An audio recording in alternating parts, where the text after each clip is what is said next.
Ang Hatoria. Ang kaharian ng naglalagablab na apoy at kadiliman. Bumangon mula sa lupaing isinumpa ni Cassiopeia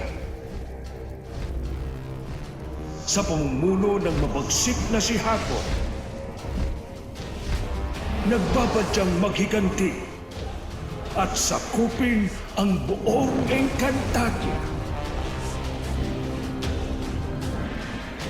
Sa muling pagsiklab ng digmaan, sina Sangre Perena,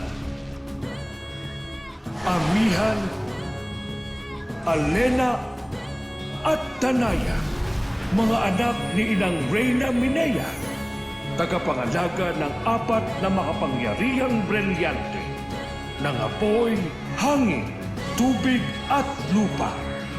10 na mga adamyan at mga kawal ng Sapiro at Lirey at nina Ibaro, Akil at Rakil ang itinaktang magtanggol sa buong kalupaan. Sa nakaambang digmaan, maibabalik pa ba ang kapayapaan